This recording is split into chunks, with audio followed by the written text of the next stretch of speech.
طوفان نوح کے بعد سرزمین حجاز ہزاروں سال تک غیر آباد رہی، یہاں تک کہ اللہ تعالیٰ کے حکم سے حضرت ابراہیم علیہ السلام نے اس وادی بے آب و گیاہ میں اپنی بیوی ہاجرہ اور بیٹے اسماعیل کو کچھ کھجوریں اور پانی کا ایک مشکیزہ دے کر بسایا۔ جب وہ انہیں چھوڑ کر واپس جانے لگے تو حضرت ہاجرہ نے پوچھا، آپ ہمیں اس لک و دک وادی میں جہاں نہ سبزہ ہے نہ پانی کیوں چھوڑ کر جا رہے ہیں؟ تو حضرت ابراہیم علیہ السلام نے فرمایا، اللہ تعالیٰ کا یہی حکم ہے، ان آیات ربنا ثاقبات ان آیات ربنا ثاقبات۔ حضرت ہاجرہ اللہ تعالیٰ پر بھروسہ کر کے خاموش ہو گئیں۔ جب پانی ختم ہو گیا اور بچہ پیاس کی شدت سے بےتاب ہوا تو حضرت ہاجرہ پانی کی تلاش میں ادھر ادھر دیکھنے لگی، لیکن دور تک پتھروں کے سوا کچھ نظر نہ آیا۔ قریب ہی آمنے سامنے دو پہاڑیاں تھیں جنہیں آج صفا اور مروہ کہا جاتا ہے۔ رخشندہ اتارمندہ ہے آیات الہی۔ حضرت ہاجرہ کبھی ایک پہاڑی پر جاتی اور دور دور تک پانی تلاش کرتی، کبھی بھاگ کر بچے کے پاس آتی اور پھر دوسری پہاڑی پر جا کر دور دور تک پانی تلاش کرتی۔ اس طرح دونوں پہاڑیوں صفا اور مروہ کے درمیان حضرت ہاجرہ نے 7 بار چکر لگائے۔ اس دوران پیاس سے بے حال بچہ اپنی ایڑیاں زمین پر رگڑتا رہا۔ آپ چشمے تصور سے اس منظر کو دیکھیے کہ ایک سنگلاخ وادی جہاں تا حد نظر نہ تو کوئی متنفس ہے، نہ سبزہ، نہ پانی، صرف ایک ماں اور اس کا شیر خوار بچہ ہے۔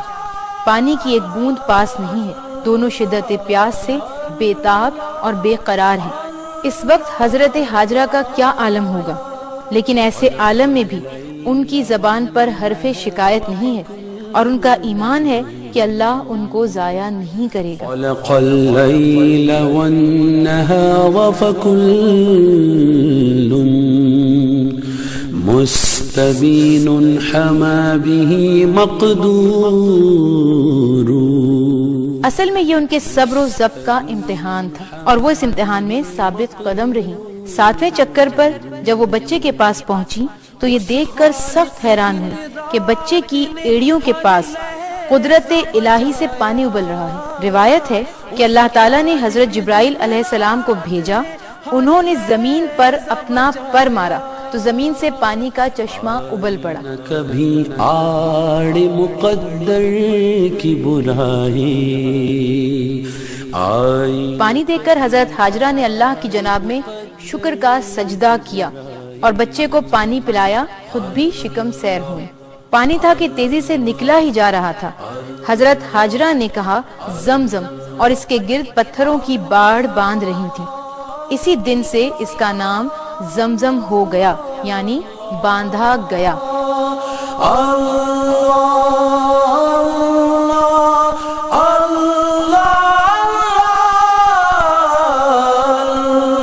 اس وقت حجاز کے ریگستانوں اور سنگلاخ میدانوں میں دور تک پانی نہیں ملتا تھا۔ لوگ قافلوں کی صورت میں پانی کی تلاش میں سرگرداں پھرتے رہتے تھے۔ انہی دنوں بنی جرہم کا ایک قافلہ ادھر سے گزرا۔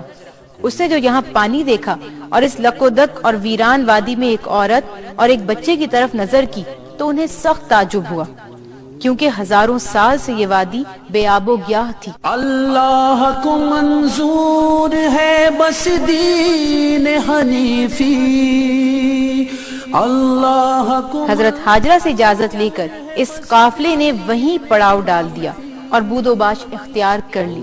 اسی طرح اللہ تعالیٰ نے اپنی حکمت سے اس جگہ پانی بھی فراہم کر دیا اور اس وادی کو انسانوں سے آباد بھی کر دیا۔ نہ کسی دین کی محشر میں رسائی، اور یہ سب چشمہ زمزم کی وجہ سے ہوا۔ ہزاروں سال سے یہ چشمہ اسی طرح رواں ہے۔ ہر سال دنیا کے گوشے گوشے سے لاکھوں مسلمان مکہ مکرمہ حج کرنے کے لیے پہنچتے ہیں اور روزانہ لاکھوں کروڑوں گیلن آب زمزم خرچ ہوتا ہے۔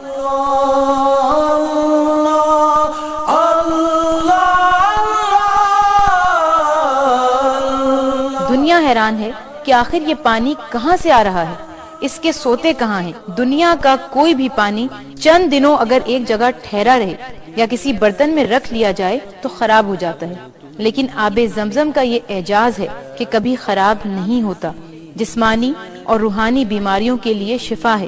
یہ اللہ تعالیٰ کی حقانیت کا ایک ایسا معجزہ ہے جس کی حقیقت کو پانے کے لیے انسانی عقل عاجز و درماندہ ہے۔ وفکل خلق